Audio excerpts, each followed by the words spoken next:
a young woman disappeared from her home under very strange circumstances. What followed resembled an incredibly twisted movie plot more than a real-life case. It was hard to believe what was happening, as such a combination of events was extremely rare. When the unexpected truth was finally revealed 15 years later, it only made things worse. Jessica Dishon was born on the 2nd of May, 1982, in the small American town of Shepherdsville, Kentucky. It was a quiet, peaceful place where most of the residents worked as farmers and knew each other well. Jessica had 2 younger brothers, and from an early age, she had to take care of them while her parents were at work. Thanks to this, Jessica became very independent, and her parents could always rely on her. At 15, she took a part-time job at a local restaurant to save up for her first car.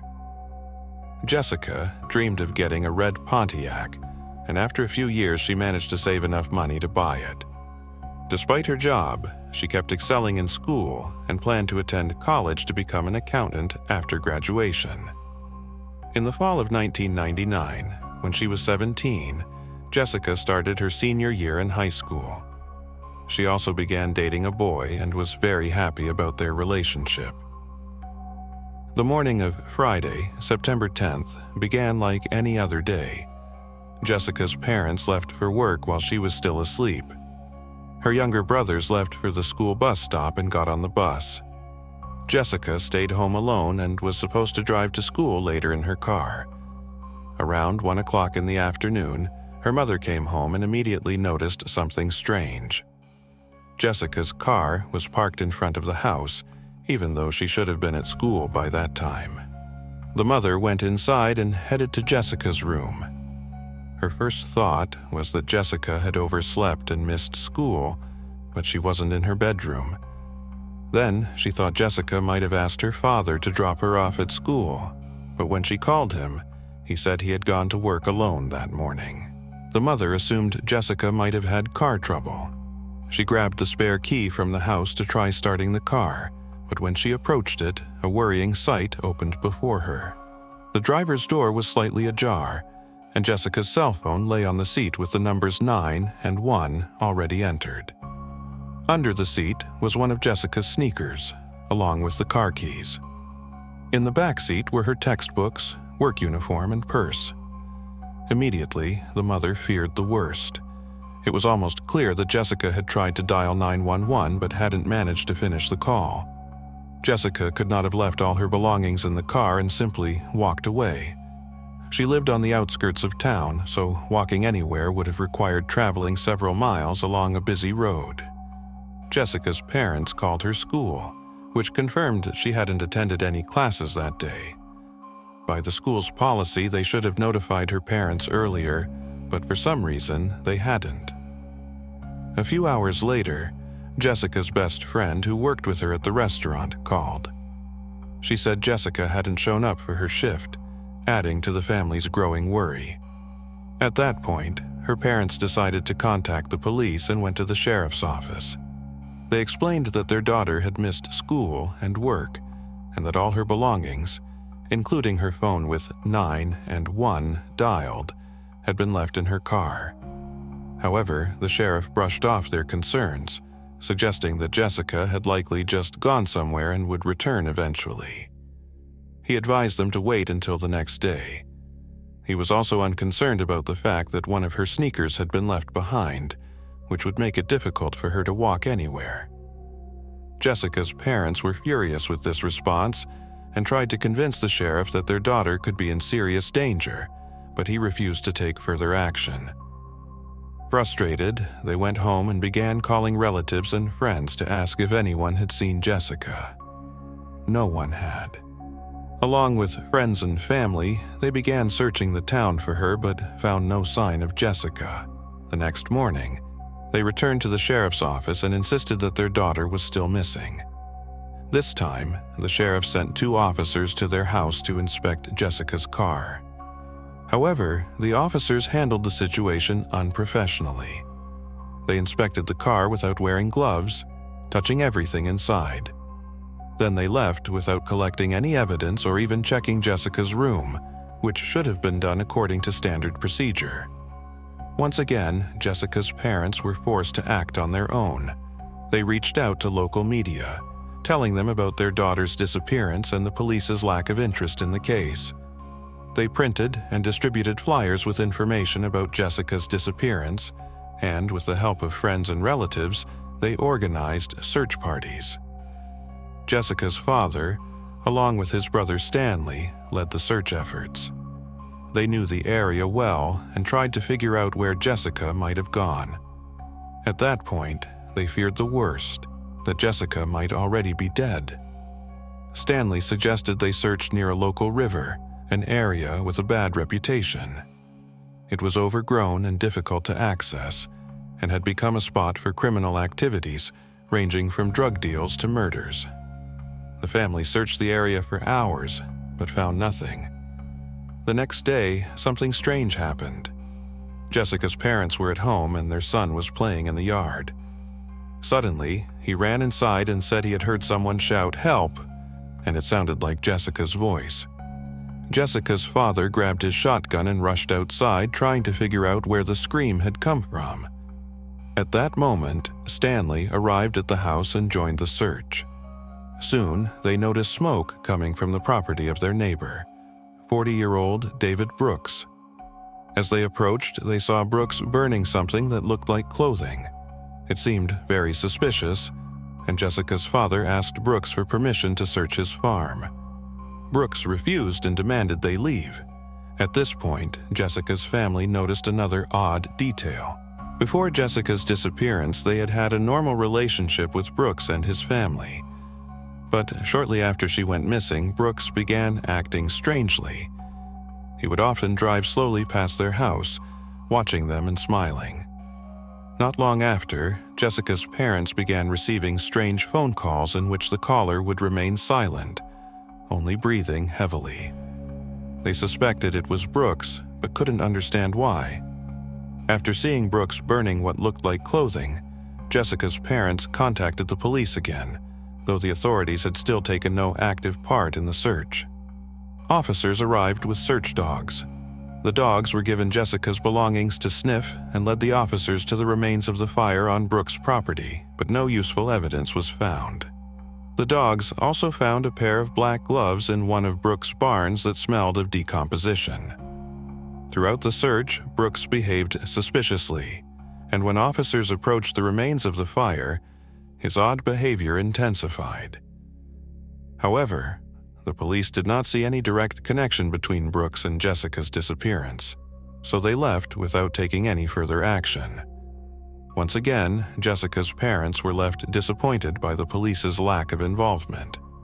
They decided to take matters into their own hands once more and called the FBI. Unlike the local authorities, the FBI took the family's concerns seriously. Upon hearing the troubling details of the case, they agreed that something terrible might have happened to Jessica. From that point on, a proper investigation began, the kind the local police had failed to carry out. FBI agents collected fingerprints from Jessica's room and car, as well as any potential evidence they could find.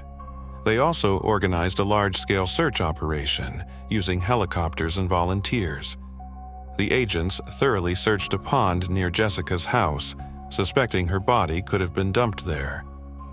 They also examined Brooks's farm in detail, where they made a disturbing discovery. A printed photograph of Jessica was found in one of Brooks' barns. This significantly raised suspicions against him, but the FBI still lacked the direct evidence needed to arrest him. At this point, investigators began suspecting that Brooks's brother, Joseph, might have also been involved, as he too had been acting strangely. However, without clear evidence, there was little they could do. Despite growing certainty that Jessica was already dead, they couldn't make any arrests. Finally, on the 27th of September, 17 days after Jessica disappeared, the police received a call. A woman had been driving along a road near the river where Jessica's father and Stanley had searched earlier. She saw something strange near a tree and stopped to investigate. Approaching the spot, she realized it was a body and immediately called the police. FBI agents arrived at the scene and found a young woman's body. Several fingers and limbs were missing, and a rope, stained with red and silver paint, was tied around her legs. Some of her clothing was missing, leading detectives to believe she had been sexually assaulted. Due to the state of decomposition, the agents couldn't immediately identify the body as Jessica's. They contacted her family and asked them to help with the identification. Jessica's mother couldn't recognize her daughter by her face, but when she saw a small butterfly tattoo on the body, she knew it was Jessica. Medical examiners later confirmed the identity and determined that Jessica had died from strangulation. Her body was covered in bruises and cuts, and experts concluded that her limbs had been removed after death. There was another blow to the family. It turned out that Jessica had been alive for about 3 days after her abduction. This meant that the police had a real chance to save her, but they had done nothing. This realization devastated Jessica's parents. After the discovery of the body, the FBI returned to question David Brooks, and something interesting came to light. In his first statement, Brooks had said he had seen Jessica on the morning she disappeared, but now he changed his story. He claimed he had not seen her at all that day, and that he had been at home with his wife. However, when the agents asked his wife, she denied his alibi. When FBI agents asked Brooks what he would do if they found his fingerprints on Jessica's body, his response was highly suspicious. He said that in that case, he would have to confess. Although no fingerprints had been found, this statement made the agents more wary of him. Brooks also failed a polygraph test. Despite these red flags, there still wasn't enough solid evidence to arrest him, and the case stalled once again. However, investigators didn't lose hope and continued to pursue the case. They understood that chances of securing a conviction were slim without clear evidence directly linking Brooks to Jessica's death, and they kept searching for any possible leads while preparing for a potential trial. One piece of circumstantial evidence included a rope found in Brooks's car, which resembled the rope used to tie Jessica's legs. Still, no DNA samples were found, making this evidence weak. The trial against Brooks began in January 2003. Brooks's lawyer quickly took advantage of the complete absence of direct evidence. During the trial, another frustrating mistake by the investigators came to light. It was revealed that when Jessica's body was discovered, the detectives also found some of her missing limbs. These remains were supposed to be preserved for further investigation, but the local police failed to follow proper procedures. Instead of storing the remains in a refrigerated facility as required, they left the containers at room temperature, causing the evidence to decompose beyond recovery. As a result, any potential forensic evidence, including DNA that might have linked the killer to Jessica's remains, was lost. With no direct evidence or strong forensic data, the trial hinged on circumstantial details that weren't strong enough to convince the jury. Ultimately, the jurors could not reach a unanimous decision, and Brooks was acquitted. Under Kentucky law, he could only be retried for the crime if new evidence was found. Jessica's family was devastated by the outcome. They had been convinced that Brooks was responsible for their daughter's murder, and now they faced the grim reality that they might never see him held accountable. The years that followed saw little progress in the case. Jessica's family was left with unanswered questions and a profound sense of injustice.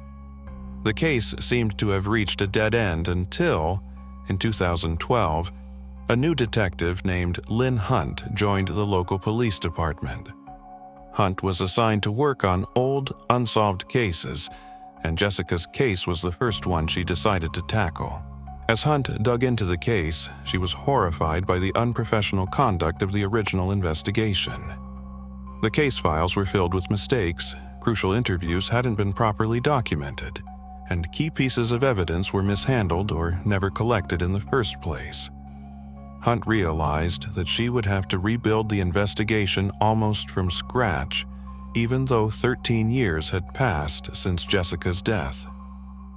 Her first step was to reach out to Jessica's family. One of Jessica's brothers, now an adult and living on his own, gave Hunt a box containing items from Jessica's car that the police had returned to the family after their initial investigation. Hunt was shocked to learn that these items had never been stored properly as evidence, which should have been done according to standard procedure. Though many years had passed and the chances of recovering useful evidence were slim, Hunt carefully examined everything she had. While reviewing the documents, Hunt found something curious: a psychological evaluation of David Brooks that revealed his IQ was just 61, an extremely low score. This new information cast doubt on many of Brooks' earlier statements. With such a low IQ, it was possible that he hadn't fully understood the police's questions during interrogations or had given confused answers. This revelation made Hunt reconsider whether Brooks was truly responsible for Jessica's murder, or if his odd behavior was simply a result of his intellectual limitations. With this in mind, Hunt began looking at other potential suspects, particularly people who lived nearby or were connected to the case. She pored over the details of Jessica's life and began to piece together a new theory. As she worked through the case, she became more and more convinced that the original investigation had overlooked a critical lead. In September 2014, almost exactly 15 years after Jessica's death, Hunt received a phone call from a colleague in a different jurisdiction. He told her that he had heard some new information. A prisoner in a Kentucky jail had been talking about knowing the true identity of Jessica's killer. Hunt approached the tip with caution. Often, prisoners would make such claims in an attempt to gain favor or negotiate for reduced sentences, and many times the information they provided turned out to be false. Nonetheless, Hunt knew she had to follow up. She went to the prison and interviewed the man who claimed to have the information. According to him, he had shared a cell with another inmate who had been convicted of sexual offenses against minors. The two men had bonded over their shared experiences and talked about the crimes they had committed. One day, this inmate confessed to killing Jessica Dishon. The name of this inmate stunned Hunt. It was Stanley Dishon, Jessica's own uncle and the brother of her father. According to the informant, Stanley Dishon had confided that he had been sexually abusing Jessica for years while living with the family. He had used threats to keep her silent, telling her he would kill her or harm her loved ones if she ever revealed what was happening. In the spring of 1999, when Jessica started dating a boy, Stanley became paranoid that she might confide in her boyfriend about the abuse. Fearing exposure, he decided to take drastic action. On the morning of September 10th, Stanley went to Jessica's house while she was home alone. Jessica had already packed her things into her car and was preparing to drive to school. Stanley confronted her, demanding that she break up with her boyfriend. Jessica refused and, in the heat of the moment, threatened to expose him for the years of abuse. Stanley lost control. As Jessica reached for her phone to call 911, Stanley attacked her. She managed to escape into the house, but he followed her into her bedroom, struck her, and wrapped her in her bedsheet. Stanley then took Jessica to an abandoned shed near where her body would later be discovered. He kept her alive for several days, continuing to abuse her until he ultimately killed her by strangulation. Afterward, he left her body in a visible spot to ensure it would be found and buried the bedsheet under the floor of the shed. To mislead investigators, Stanley mutilated Jessica's body, hoping that the brutal condition of the remains would suggest involvement from drug dealers or other criminals. The most chilling part of Stanley's confession, according to the informant, was a detail that had never been made public. Stanley claimed to have hidden one of Jessica's sneakers under a broken tree near the shed. This information immediately struck Detective Hunt as credible. No one outside of law enforcement or the family knew about the missing sneaker. Realizing that this tip could break open the case, Hunt organized a search for the buried evidence. Due to the small size of the local police force, she lacked enough officers to assist in the search, so she turned to Jessica's family for help. However, she didn't tell them that Stanley was now the prime suspect, not wanting to accuse a close family member before she had solid proof. On the first day of the search, heavy rain made it difficult to find anything, and the effort didn't yield any results. But the next day, Jessica's brother and Detective Hunt returned to the area. While driving, Jessica's brother pointed out an old, abandoned shed that they hadn't thoroughly searched before. They went inside and began digging near the floor. Almost immediately, they found what they had been looking for, a bedsheet buried in the ground. Hunt rushed back to Jessica's house, where the family had preserved her bedroom exactly as it had been on the day she disappeared. The missing bedsheet was part of a distinctive set, and when Hunt compared the pattern on the sheet they had found to the bedding in Jessica's room, it matched perfectly. The missing sheet had finally been located, linking Stanley to the crime. With this discovery, Stanley Dishon was arrested and brought in for questioning. Throughout the interrogation, Stanley appeared nervous and visibly shaken, but he refused to admit to the murder. Despite his denials, the physical evidence, combined with the informant's tip, was enough to charge Stanley with Jessica's murder. The case was finally moving forward after years of stagnation. For Jessica's father, the revelation that his own brother had been responsible for his daughter's death was a crushing blow. Initially, he refused to believe that Stanley could have done something so horrific. It took time for him to come to terms with the fact that his own brother, someone he had trusted, had not only killed Jessica but had also been abusing her for years. A painful memory resurfaced during this time. On the third day, after Jessica's disappearance, her younger brother had heard a cry for help outside their home, believing it was Jessica's voice. While the family had dismissed it as a hallucination caused by stress, they now realized that Stanley had been nearby at that moment. Stanley had even suggested that Jessica's father search near the river where her body was eventually found, steering them away from the shed where she had been kept. In hindsight, it became clear that Stanley had been trying to divert attention, knowing full well where Jessica was the whole time. As the case progressed toward trial, Detective Hunt continued to dig into Stanley's past. She uncovered a disturbing history of abuse that extended far beyond Jessica. Several women from the family came forward, revealing that Stanley had molested them when they were children, following a similar pattern of threats and intimidation. These victims had remained silent for years, but now they felt compelled to tell their stories. The pattern of abuse showed that Stanley had been preying on young family members for decades, leaving a trail of trauma in his wake. Despite this damning evidence, Hunt knew that convicting Stanley of Jessica's murder would be challenging. There was no DNA evidence directly linking him to the crime, and most of the evidence was circumstantial. The bedsheet provided a strong connection, but it was not definitive proof of guilt. Without a full confession or physical evidence like fingerprints or DNA, the prosecution faced an uphill battle. As Hunt prepared for the trial, she made another shocking discovery. While going through old files, she found a letter dated June 26, 2002.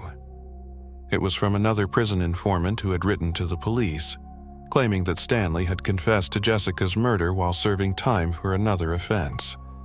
The letter described details that matched the information Hunt had recently received, but incredibly, the police had ignored it. At the time, they had been so focused on David Brooks as the main suspect that they never pursued this lead. Had they acted on the letter in 2002, the case could have been solved years earlier. Frustrated by the failures of the initial investigation, Hunt pressed forward, determined to see justice served. The trial against Stanley Dishon began in 2015, but Stanley continued to deny his involvement in Jessica's death. His family, sitting in the courtroom, found it difficult to even look at him, knowing the horrors he had inflicted on their daughter. They were also angry that he refused to confess and take responsibility for his actions. The prosecution understood that securing a conviction on the murder charge would be difficult. Without direct evidence, they couldn't be certain of a guilty verdict. Additionally, the victims of Stanley's sexual abuse faced their own difficult decisions. Each of them would have to testify in court, reliving their trauma in front of the jury, and endure the defense's attempts to discredit their testimony. Given the challenges, the prosecution offered Stanley a plea deal. They would drop the murder charge if he pleaded guilty to multiple counts of sexual abuse and involuntary manslaughter. In exchange, the state agreed not to pursue the death penalty. Stanley accepted the deal, but even then, he refused to reveal the full details of what had happened to Jessica. This plea deal resulted in a 20-year prison sentence for Stanley, with the possibility of parole after 15 years. At the time of his sentencing, Stanley was 56 years old, meaning he could be eligible for release at 71. Jessica's parents were devastated by the plea deal. They had hoped that Stanley would confess and tell them the whole truth about what had happened to their daughter, but he remained silent. Her father, still consumed with grief and anger, declared that if Stanley ever left prison, he would be waiting for him, prepared to take justice into his own hands. In 2019, Stanley gave an interview from prison in which he once again claimed that he hadn't killed Jessica. He insisted that he had been at work on the day of her disappearance, though after so many years, there was no way to prove his alibi.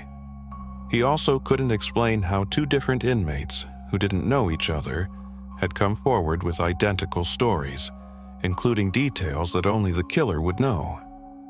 As for David Brooks, investigators still do not completely rule out the possibility that he had some minor involvement in the case. Stanley had known Brooks, and it's possible that he asked Brooks to help him dispose of some of Jessica's belongings or even her body. Given Brooks's low IQ, he may not have fully understood the seriousness of what he was involved in. It's also possible that the gloves with the scent of decomposition found on Brooks's property were given to him by Stanley. However, any further investigation into Brooks's role in the crime became impossible when he died in 2021 from heart complications. His death closed the door on another potential avenue of inquiry. One final mystery that continues to haunt Jessica's family is the memory of her younger brother, who heard a cry for help outside their home on the third day of her disappearance. At that time, Jessica was likely still alive, but Stanley had been keeping her in a shed several miles from the house. It's possible that the brother's mind was playing tricks on him due to the stress, or perhaps someone else was crying for help. There are even some, though unlikely, theories that suggest Stanley might have had Jessica in his car at the time. But these theories remain speculative, and we may never know for sure what really happened.